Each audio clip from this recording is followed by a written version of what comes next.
Saya tak cukup duit, awak sanggup sedekah makanan tu kat saya? Saya QR pun tak ada. Macam mana tu?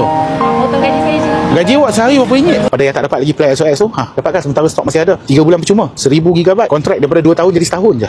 Assalamualaikum guys. Okey, saya masih lagi dekat kawasan Kelang ni. Jadi saya nampak ada satu budak ni, peniaga lah. Dia duduk berniaga tepi jalan. Ada barang banyak, macam kuih-kuih apa semua, tapi tak ada orang. So why not, jom kita pergi tanya semua apa cerita dia. Mana tahu kita boleh tolong dia sikit ke apa. Jom, let's go. Assalamualaikum. Niaga apa ni? Macam-macam ada. Ya Allah, habis nafsu ni. Ni apa lauk? Ni asam pedas. Yang pedas ayam, ni rendang ayam. Kuih raya apa dah? Kuih agak-agak kering, rare sekarang ni. Ni nasi lemak. Astaghfirullahaladzim. Kuih macam-macam. Ni buat sendiri ke? Orang main letak ke apa? Orang letak. Orang letak. Maksud dia cik kerja sini lah. Kerja je. Apa cik nama apa Sofia. Sofia. Memang asal orang sini. Orang sini. Dah habis SPM ke atau macam mana ni? Tengah tunggu keputusan SPM.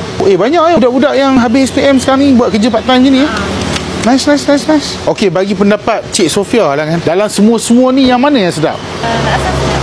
Laksa sedap. Ini macam banyak macam ni Kang, habis ke macam mana? Kadang-kadang habis. Kalau tak habis, bagi orang sedekah. Selalu start pukul apa orang start? Start ramai dalam 5.30 macam 5.30. Maksud dia awak tengah tunggu result lah sekarang ni. Mak ayah ada lagi? Ada. Mak kerja apa? Cikgu. Oh, mak cikgu. Okey, ayah? Ayah pun cikgu juga. Oh, dua-dua anak cikgu. Nice. Kenapa awak buat kerja part time? Saya nak cari duit sendiri, cari pengalaman lah. Kalau kata lepas dapat result SPM, apa cita-cita awak? Awak nak sambung pelajaran dalam bidang apa tu? Nak ambil akaun. Maksud dia awak suka numbers? Maksud dia plan awak nak jadi chartered accountant lah? Nice. Adik-adik berapa orang? 5. Awak nombor berapa? 3. Maksud dia yang atas sekali tu abang ke kakak? Kakak. Kakak. Dah bekerja? Tengah intern. Intern kat mana? Audit PwC.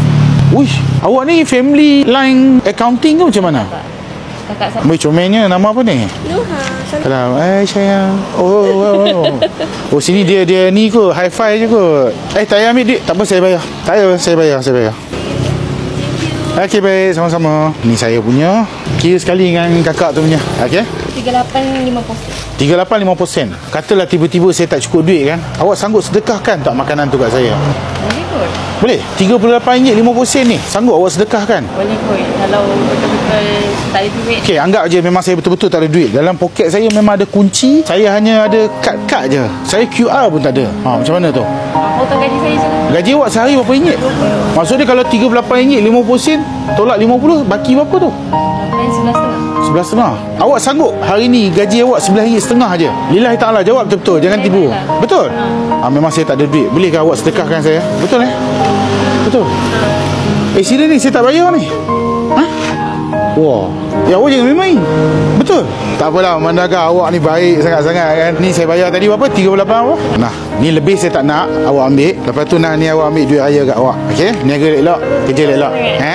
Jaga diri elok, kisah salam kat mak ayah apa semua nanti. Okey? Solat jangan tinggal tau. Semoga awak berjaya dunia dan akhirat lah, insya-Allah. Cikgu sama.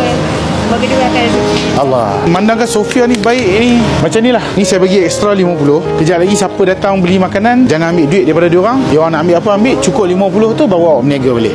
Boleh Salam kat cikgu yang sebenar, mak ayah awak. Okey? Take care, bye. Assalamualaikum. Sajalah kita test tengok adik Sofia. Sini banyak dekat Kelang ni. Budak-budak habis SPM, dia orang kata apa? Kerja, cari duit, poket apa semua. So kita boleh support. Macam mana kita support? Kita support. Walaupun you perlukan makanan tu ke tak perlukan, tak kisah guys. Zaman sekarang ni kita support je. Alright? Asalkan semua boleh survive. Cikgu Syahri, Kelang. Bye-bye.